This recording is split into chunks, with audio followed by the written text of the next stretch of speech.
te regarde pas dans le retour. Faut que tu regardes là. Voilà. C'est dur. Ouais. Les gens ils vont penser que je suis enceinte. Hello les filles, j'espère que vous allez bien. Je suis trop contente de vous retrouver. Aujourd'hui je vous retrouve avec un invité très spécial. Et si vous me suivez sur les réseaux, vous le connaissez. Moi c'est Bernard. Flo, mon chéri depuis 6 ans. Je vous ai demandé de me poser des questions sur Insta et du coup je les ai regroupées. Flo les connaît pas, donc il va les découvrir en même temps que vous. La vie pro. Ouais. Chômage, ça s'est passé. Une question qu'on m'a beaucoup posée, c'est de quoi est-ce que j'arrive à vivre, quel est le salaire que je me fais et est-ce qu'il est stable. Et on m'a aussi demandé qu'est-ce que Flo fait dans la vie. Je te laisse commencer. Du coup, ce que je fais dans la vie, c'est que j'ai une agence. Moi de mon côté, j'ai ma société. Et après avec Marc, on a une société en commun. On développe Maolash ensemble. Ça, on nous a demandé quels étaient nos rôles dans Maolash et tout. Donc moi déjà, je vous explique, dans la vie, je fais quoi. Moi, je suis créatrice de contenu sur les réseaux, donc vraiment, je vis des réseaux sociaux depuis 2 ans. Ah, tu vis vraiment... J'ai commencé les réseaux il y a 4 ans, mais je envie. vis vraiment des réseaux, je dirais, depuis 2 ans. On m'a demandé combien je gagnais, est-ce que c'était stable. Franchement, ça varie de ouf. D'un mois à l'autre, je peux gagner le double. Je ne gagne jamais la même chose tous les mois et je ne sais jamais combien je vais recevoir parce que pour vous expliquer un petit peu, en gros, je suis en collaboration avec des marques, je facture mon agence, sauf que les marques, elles ont 3 mois pour payer mon agence et ensuite mon agence me rémunère. Du coup, quand je leur envoie mes factures du mois, en général, je suis quasiment jamais réglée de mes factures du mois. Je suis réglée des factures d'avant, mais je sais jamais desquelles je vais être réglée. Donc c'est pour ça que je gagne jamais la même chose. Comme c'est stable quand même, non? Bah oui, non mais c'est très stable, je suis très contente. Depuis peu de temps, je trouve que... Bah depuis que je suis dans cette agence en fait, je dirais. Ouais, voilà. Et après, bah, Maolash, il y a des fois où c'est possible de se verser un salaire et des fois c'est pas possible, mais honnêtement, notre objectif avec Maolash c'est vraiment de se développer. Tout l'argent qu'on gagne, en général, on le réinvestit dans l'entreprise, que ce soit pour sortir des nouveautés. D'ailleurs, il y a plein de nouveaux produits qui sont sortis, notamment une gamme cheveux. Si vous n'êtes pas encore allé voir, vraiment allez sur le site de Maolash, les gars, parce que je sais que vous n'avez pas fait d'update, ça fait longtemps que je suis pas revenue sur YouTube, d'ailleurs, vous m'aviez trop manqué. Mais voilà, heureusement, on a nos activités chacun à côté, ce qui fait que Maolash, c'est pas notre principale source de revenus. T'as quelque chose à rajouter? Quels sont nos rôles? Les rôles dans la société, du coup, moi je vais gérer plus ce qui est direction artistique, communication avec les équipes, etc. Et elle va gérer le côté TikTok, créative, donc toutes les vidéos publicitaires que vous voyez, du coup c'est elle qui les fait. Le marketing sur les réseaux, la partie communication, etc. C'est elle qui gère. Ouais, on s'entraide pas mal et on se complète beaucoup donc... Mais on parle à chaque fois quand on a une idée, si elle a une idée sur un truc, genre on va en parler à chaque fois. Et moi pareil. Il y a beaucoup qui nous ont demandé comment on faisait pour manager notre vie pro et privée en étant tous les deux déjà entrepreneurs et en plus en travaillant ensemble sur la même marque. Notre vie pro à deux, je trouve ça a été compliqué. Ouais. Je trouve ça a mis du temps, genre à bien coller. Parce que pour ceux qui savent pas, ça fait 6 ans qu'on est ensemble. Ouais. Et on a déjà commencé à travailler ensemble, je dirais au bout de... 2 ans, 3 ans. Même pas, non, moins de 2 ans. Ouais. 1 an et demi. Au bout d'1 an et demi, en fait, on a Très déjà commencé à essayer de travailler ensemble sur certains projets et tout. Et honnêtement, au début, c'était chaotique. Ouais. Mais je trouve qu'aujourd'hui, on a plutôt bien trouvé notre place. Ouais. On se complète. Après, on n'est pas du tout pareil niveau caractère en fait. Toi, tu as tendance à beaucoup anticiper les choses, anticiper les problèmes qui vont arriver, etc. Et moi, je vais plutôt y faire face dès qu'il y en a un. Ouais. Mais par contre, une fois qu'il y en a un, on gère pas du tout de la même façon. Alors, pour vous donner typique un exemple, je fais face à un truc qui est qu'il y a des concurrents, c'est une chose, et il y a des concurrents qui font mal les choses, c'en est une autre, et il y en a beaucoup qui vont nous assimiler. C'est-à-dire que vu qu'il y a une marque qui fait n'importe quoi, qui envoie ses produits en 3 semaines, qui fabrique en Chine, etc. Il y en a beaucoup qui vont se dire « Ah bah du coup Maolash c'est pareil » et tu vas avoir plein par exemple de créateurs qui vont faire des vidéos en disant « Oui cette marque elle est nulle et tout, je pense que Maolash c'est pareil ». Et moi ça là, c'est un truc, en fait ça me rend hors de moi, tout en sachant à quel point on travaille, à quel point vraiment on se la donne, on se la tue pour proposer des produits de qualité, on est made in Europe, on livre en 3 jours, vraiment genre on a un SAV irréprochable et tout. Genre moi en fait de voir des trucs comme ça, mais ça me donne qu'une chose, c'est envie d'insulter tout le monde. Je prends mon téléphone et me dire ouais mais vous êtes des malades à toujours confondre les gens et tout, tu vois. Alors que toi... Elle va réagir direct à chaud, elle va péter les plombs. Ouais. En fait, sauf que je pense que c'est la pire des choses à faire. Oui. Enfin, je pense. Et du coup, ouais, moi, je vais essayer de, entre guillemets, régler la situation plus calmement, genre discuter avec les gens. Et voilà, et au final, ça s'est bien passé, tu vois. Oui, non, mais bien sûr. Mais moi, quand je vois des trucs comme ça, en fait, ça me fait direct monter en vrille. Bah, après, moi, je pleure, je suis au bout de ma vie, je me dis mais comment c'est possible, je fais tout ça pour rien. Enfin, voilà, moi, vraiment, je prends tout à cœur, donc ça me fait exploser. Voilà, c'est plus ça, tu prends tout à cœur. Alors que toi, t'es plus en mode chill, on va régler la situation, on n'a rien à se reprocher, on a juste à... Je sais, mais je sais pas, genre moi ça... En fait, je déteste l'injustice et le fait que les gens... mais c'est comme ça pour tout, en vrai, c'est même pas que pour moi, là, c'est comme ça pour tout. Genre quand on me prête un truc qui est faux, je sais pas, ça me met hors de moi. Donc on est hyper complémentaires sur ça et heureusement qu'on n'est pas soit tous les deux comme moi, soit... On est complémentaires. Ouais. Donc franchement, ça se passe bien. Et si vous commencez à travailler, que ce soit avec votre chérie, votre pote, votre famille ou j'en sais rien... Bon, déjà c'est avec le temps je pense, avec la confiance et tout. Il faut que chacun de base ait un rôle distinct dans le projet ou la société ou peu importe, tu vois. Parce que si chacun fait un peu comme il veut, comme il sent, etc., genre ça fonctionne jamais. Genre t'es obligé d'avoir établi entre guillemets des postes, tu vois. Chacun fait son poste, chacun gère ses trucs où il est bon. Et je pense que c'est le mieux en vrai pour une boîte à deux, surtout quand t'es en groupe, tu vois. Ouais, je suis d'accord. Mais à côté on a nos activités. Et heureusement parce que sinon si t'as tout centré avec la même personne, je trouve que c'est compliqué, non? Tu penses pas? Ouais, je tout centré à 24, donc tu parles que de travail. Déjà là on parle beaucoup de travail, mais sinon ta vie est axée que sur ça, tu vois. Notre vie tourne autour de ça quand même. Ensuite, poser des questions, quel est ton rapport à l'argent, quelle est votre opinion sur qui doit gérer les dépenses dans un couple, etc. Notre rapport à l'argent déjà il est tellement différent, tous les deux. Enfin, différent oui et non. Moi en fait, je suis overnet.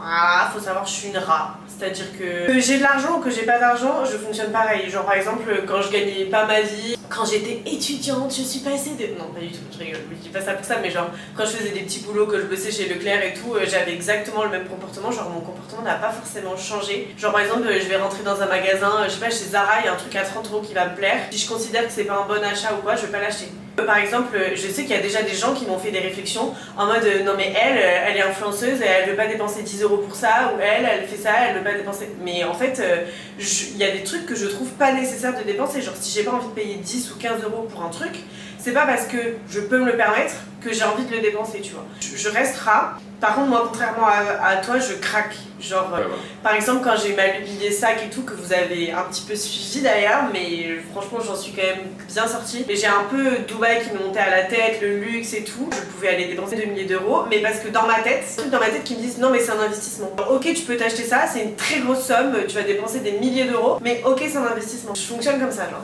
Pas du tout. Non, pas du tout. Et ouais, tu te rassures. Moi, à l'inverse, tu vois, genre, je vais plus dépenser quotidiennement plein de trucs. Mon rapport à l'argent, c'est ça, je dépense des petites sommes mais régulières, tu vois. Genre, tous les jours, je vais dépenser.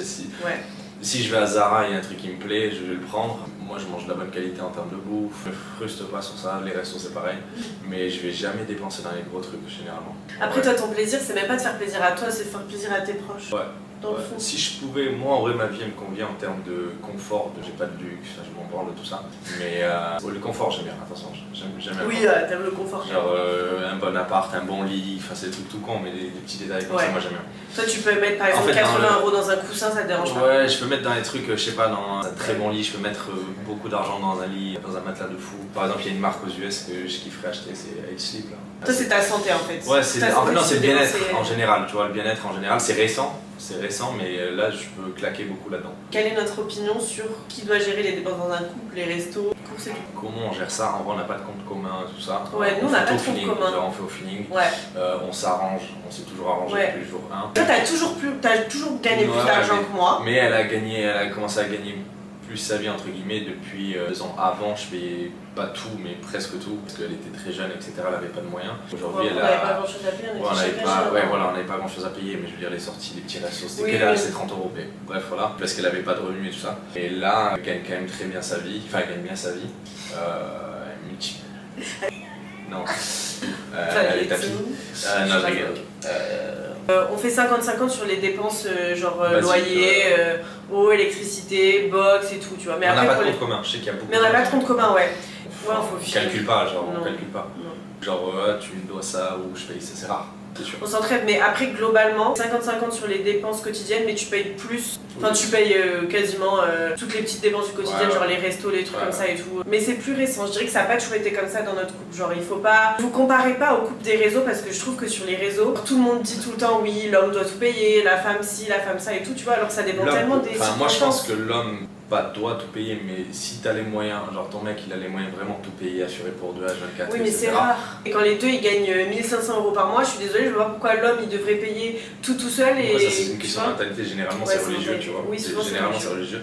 Mais sinon après moi j'ai pas de. Entre guillemets, ça me choque pas qu'un mec paye tout. Genre ici à Dubaï en plus, c'est comme ça se passe comme ça. Si une femme tu payes pas ailleurs. Tu vois, ça se passe comme ça. En fait le problème de tout payer en tant qu'homme, moi je trouve, quand t'as pas de famille, quand t'as rien, etc., c'est que ça te ralentit. Ça te ralentit, c'est con, mais genre de payer pour deux, à chaque fois pour deux.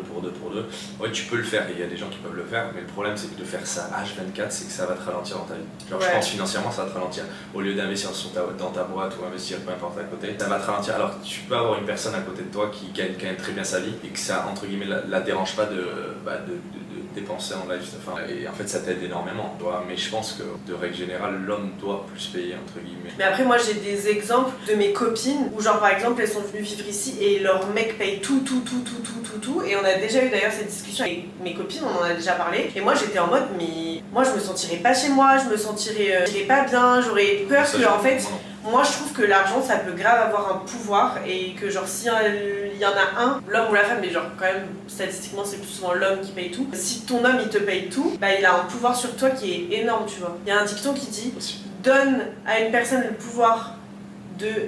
Non c'est quoi le truc? Donne le pouvoir à une personne de te refaire manger, je sais plus ce que c'est, je vous mettrai à l'écran. Alors quand t'es dépendant de quelqu'un financièrement c'est compliqué. Après bon si demain tu me proposes de payer le loyer tout seul et que moi je peux mettre mon argent de côté, ça me va. Ouais, je sais pas, moi ça me choque pas. On n'est pas à cheval, genre en vrai on s'arrange, moi j'ai arrangé Marco plein de fois. Oui mais ça n'a pas toujours été le cas, il y a des moments où c'est pas aussi facile. Oui, il y a des moments où t'as moins d'argent, t'as plus d'argent, en vrai tu fais avec comment la vie elle va, genre je sais pas, tu t'entraides. Veuillez m'excuser, il n'y avait plus d'espace dans la carte mémoire, peut-être que le cadrage a un peu changé. Je vais reprendre les questions. Comment Flo voit ta perception de ton corps, ton rapport à la boue? J'aimerais bien ce qu'il pense de ce que tu nous avais raconté par rapport à ton poids. J'imagine que tu dois beaucoup lui parler et ça serait intéressant de savoir ce qu'il pense et savoir comment il te soutient dans ces moments difficiles où tristement tu dis que tu te dégoûtes. Alors, en vrai ça fait des années déjà, ça fait des années que je trouve que c'est problématique, même quand elle était plus fine de base, quand elle faisait 5, tu faisais combien 50. Déjà à 55 kilos, ça allait pas. Donc en fait le rapport au poids c'est ultra compliqué d'en parler, même quand elle était plus fine entre guillemets, elle avait cette problématique. Après avec le Covid, genre on a pris du poids les deux. Taquet de poids parce qu'on a fait moins de sport, on mangeait tous les jours au resto, mauvaise alimentation, etc. Donc forcément tu prends cher. Ouais c'est compliqué. Quotidiennement une personne qui se plaint de son physique, et c'est vraiment compliqué, mais en fait le truc c'est que moi je le vois comme une addiction. Genre je vois qu'on est entre guillemets addict, on fait de manger dehors, restaurant, facilité, tout ça. Ouais c'est pas facile de sortir d'une addiction, tu vois, genre il y en a c'est le tabac, il y en a c'est autre chose, nous c'est de manger dehors. Et Margot c'est pareil, je trouve qu'elle a diminué énormément le sucre, avant elle mangeait énormément sucré, à chaque fin de repas elle mangeait sucré. Et maintenant je trouve qu'elle a diminué le sucre, donc ça c'est une très bonne chose. On est encore entre guillemets un peu addict à manger dehors, mais ça diminue énormément. Déjà l'année dernière on mangeait Uber Eats tous les jours, je sais pas comment c'est préparé, tu sais pas ce qu'il y a. Donc ouais je trouve que ça va mieux, dans le mieux en mieux. Avant c'était tous les jours, elle pleurait par rapport à ça, moi j'essaie de entre guillemets de la consoler, mais c'est dur, qu'est-ce que tu veux dire, genre t'es pas un professionnel. Parce qu'en vrai faut changer de mode de vie, genre totalement, il faut se brusquer. Margot c'est jamais entre guillemets privé, tu vois. Genre c'est jamais dit non là je vais pas me faire plaisir, tu vois, elle veut toujours finir avec son petit dessert, son petit truc, c'est bien, mais elle a jamais ressenti de privation. Par exemple on commence un challenge, tu vois, le challenge est un challenge hyper dur, et genre elle va arrêter au bout de 2 jours. Quoi? Ça fait une semaine? Non mais avant, tu vois, un autre challenge, genre non mais c'est vrai, on a fait plein de trucs, tu vois. Elle peut vite craquer sur la nutrition, après je suis pareil, hein, les deux on est ensemble. Ces derniers temps c'est un peu toi qui... On mange tout le temps au resto, en vrai c'est compliqué, ouais, on va vers le bon. On va vers le bon. Mais je comprends que ça doit être dur, voire pas dur, insupportable de vivre avec quelqu'un qui... Non, c'est dur, parce que c'est dur en vrai tu vois ta copine tous les jours qui pleure par rapport à son poids, etc. Alors que toi tu la trouves très bien, tu vois. Genre moi... Frère, c'est vrai. Oh, quand je fais 74 kilos... Non mais c'est vrai, mais en vrai quand t'es amoureux tu le vois pas ça. Mais 74 kilos je lui disais là, mais gentiment, tu vois. Mais... Ah oui, non mais après oui. Mais je veux dire, il faut se le dire en couple. En vrai, tu te le dis, ça, tu perds toute chose. Mais... Moi, quand je vois des vidéos de moi en janvier, ou même quand on est arrivé à Dubaï, là, la vidéo tu sais... C'est ça la pire. C'est quand on arrive à Dubaï. Mais attends, mais quand je vois des vidéos de moi là, je me dis, mais je ressemblais à ça. Je ressemblais vraiment à ça, moi. Moi, je pensais pas que j'étais une fille fraîche et tout, mais je pensais que ça allait. Genre, j'étais pas une fille moche, tu vois. Je me disais, je suis dans la catégorie des filles, ça va, tu vois. Quand je retombe sur des vidéos comme ça, mais je me dégoûte, je me débecte. J'ai eu un vrai déclic. Là, je suis passée en mode, voilà. Mais bon, est-ce que ça, je vais pas me porter l'œil, on verra, mais vraiment là je suis en mode c'est pas possible en fait. J'ai juste envie que ça devienne mon mode de vie quoi. Genre, je pense que pour perdre du poids et tout ça en vrai de vrai, c'est chiant. Changer ton mode de vie global. Après j'ai quand même évolué, c'est le premier été où cet été j'ai repris 2 kilos, je les ai déjà reperdus tu vois. Alors que d'habitude tous les étés j'étais là, je reprenais tout, tu vois j'étais dans un cercle perpétuel de machin et là je trouve que tu vois j'ai stabilisé mon poids, enfin je trouve que je suis dans un cercle beaucoup plus sain qu'avant donc ça va vers le positif. Je suis d'accord.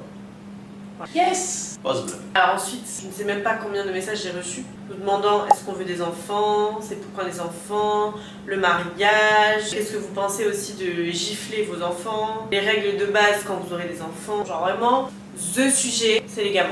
Les marmots. En fait, je suis grave partagée parce que je me dis, est-ce qu'il y a un vrai moment où tu te dis, je me sens prête? Je sais pas. Je pense pas. D'un côté, on en a grave envie, mais d'un autre côté, à chaque fois que j'y pense, ça me fait peur. En fait, ça me fait trop peur et je sais même... Enfin, en fait, des fois, j'ai trop envie, genre je m'imagine trop enceinte et tout. Et il y a d'autres moments où je me dis, mais là, en fait, on n'aura plus de moments tous les deux. En fait, j'ai l'impression que quand tu fais rentrer un enfant dans ta vie, enfin, quand t'as un enfant, quoi, genre c'est la plus belle chose du monde. Mais j'ai l'impression que ça casse un truc dans ton couple. Genre j'ai peur que ça... Je sais pas, j'ai trop peur de ça. Genre j'entends tellement de trucs. Enfin en fait quand t'écoutes tout le monde te dit que oui, t'as plus de moments à deux, que si, que ça, que c'est là où il y a les problèmes qui arrivent. Enfin genre ça fait peur quoi, genre tout le monde te fait peur par rapport à ça. D'un côté j'en aurais envie et d'un autre côté ben ça fait peur. Et toi? Moi c'est pareil. En vrai, avoir des enfants, je pense qu'on a l'âge. J'arrive à 27 piges l'année prochaine. T'es un vieux. Je suis un ancêtre. Non, on en a envie les deux, en vrai. C'est juste que, est-ce que c'est le bon moment? J'ai l'impression que c'est jamais le bon moment. On attend d'avoir acheté un bien, etc. Enfin, ça, en fait, tu vois, ça retarde tout le temps. Oui. Mais je pense que bientôt, j'espère, on espère. Ouais. Let's go. Demain. Demain? Ouais. Non, moi je pense que je vais être strict. Je vais être très strict, comme dans ma vie de tous les jours, les gars. On reproduit exactement. Oh bah mon dieu, si tu fais de nos enfants. Après, c'est incroyable. Mais... Le seul truc, moi, c'est le sport, ça va être le sport obligatoire. Non, je rigole. En vrai, moi j'admire, je rêverais d'être content. C'est une merde. Voilà, les amis. C'est ce qu'il faut retenir. Ah non? En fait, personne n'a posé de questions intéressantes. C'est ça, c'est ce que je vois. C'est ce que je vois, je pensais que vous allez. Voilà. C'est quoi la chose pour laquelle tu es le plus reconnaissant envers moi? C'est le fait qu'elle m'ait suivi dans tous mes projets. Enfin, d'habiter à l'étranger déjà, genre t'as pas toutes les meufs qui vont te suivre. Magnifique. Ensuite, le temps qu'elle m'a laissé quand j'étais jeune pour développer mes projets personnels. Ça, c'était il y a 6 ans. Ouais, mais bon, tu m'allais quand même laissé du temps. Et après, ouais, pour tout le soutien qu'elle m'apporte dans ma vie, pour tout ce qu'on partage ensemble, quoi. Ah, ça fait du bien. Voilà! C'est pas une question qu'on m'a posée, mais voilà, j'avais envie d'un peu de faire saucer. Oh la vache! Non, je rigole, on m'a posé la question. Et moi, je suis reconnaissante de tout le soutien que tu m'apportes au quotidien. Ok. Parce que tu me soutiens dans tous mes projets, t'es le premier à Je like tous les gars, je like. Toujours moi je regarde pas tout, mais je like m'aider quand je me pose des questions, quand tu m'aides toujours. C'est grâce à toi qu'aujourd'hui j'ai réussi à faire ça. Non, pas grâce à moi. Si, c'est grâce Non, à toi. c'est une aide, mais ça veut rien dire. Bah oui. Tu peux aider plein de gens genre qui font pas un quart de ce qu'elle a fait, tu vois, donc ça veut rien dire. Oui, mais c'est grâce à Même toi que j'ai si- fait tout ça. Mon pilier, quoi. On va se faire C'est une ça. déclaration d'amour devant les gens. À partir de combien par mois vous estimez qu'on est riche? Moi, on va se faire défoncer Riche, 100 000 € par mois. 100 000 € par mois. On Ah. va mettre ça en short, on va le mettre partout sur TikTok comme ça Non, tu sais arrêter. non, mais je pense, riche pour moi c'est quelqu'un qui, tu vois, qui va pas compter. Mais je pense 10 000 € par mois, 15 000 € par mois, tu comptes. Alors tu comptes, tu fais pas le fou, tu vois. Par argent limité, surtout à Dubaï. Après, ça dépend où t'habites, je trouve. Pour moi, cette question, elle dépend où t'habites. Si t'habites en France, t'es riche, 20-30 000 € net par mois. À Dubaï, je dirais 100 000. Voilà les amis! Allez, t'as quoi d'autre à exprimer? Bah, à quoi on pourrait répondre? Quelle autre question on pourrait avoir, les amis? Est-ce que tu vas te montrer dans d'autres vidéos? Je suis pas du tout à l'aise avec les réseaux. Je pense qu'il en J'ai aura. mes cartes sur table et je pense que vous allez le voir. Je suis pas du tout à l'aise avec les réseaux. Par contre, il y a une personne qui met un message, un commentaire négatif. Non, s'il vous plaît. Je vous tue. Donnez-moi de la Non, force, oui, les gars. soyez gentil. Mettez-lui un petit commentaire gentil. Non, et qu'est-ce que je veux dire? Non, en vrai, Et je abonnez-vous. suis pas du tout à l'aise avec les réseaux. Et encore plus, c'est le fait de me montrer en direct. Tu vois, là, il y a une caméra et tu peux couper après, donc entre guillemets, ça passe. Les gars, Ah, putain, voilà. c'est un métier, je trouve, c'est un truc à part entière. Genre, je respecte les mecs, des meufs qui travaillent sur les réseaux et qui se montent facilement comme ça. Respect à eux, parce que je trouve que c'est pas facile. Mais les vlogs, en vrai, ça je kifferais. Tu prends ma caméra, ça, de face, j'aime bien. Moi, ce que j'aime pas, c'est des trucs un peu, tu vois, comme ça, où tu dois répondre à des questions, où tu es en direct, etc. Moi, le contenu que j'aime bien, c'est tu prends ton téléphone, Snap, tu vois, par exemple sur Snap, ou vlog, ça va. Ça, j'aime bien, tu vois. Ok. Je t'ai reconnu au resto à Dubaï à cause des cils. Non mais c'est hilarant! Carrément mes cils deviennent famous, wesh. Donc voilà. Et je crois qu'on va couper cette vidéo ici. Hein. Qu'à C'est poser. partie 2. Vous avez, voilà, exactement. Vous aviez qu'à poser des questions plus intéressantes. Si vous voulez des sujets un petit peu plus poussés, Dachi, vous posez les questions en commentaire et on pourra vous faire une partie. Dos. Doce. Un, dos, tres. Un pasito delante, María. Abonnez-vous, likez cette vidéo. Sachez YouTube et... Chez YouTube. Je laisse, hein. Tu sais que je vais laisser toutes les conneries que t'as dit. Allez, gros bisous ma vie. Ma vie. Gros bisous mes vies et à dimanche. À dimanche prochain.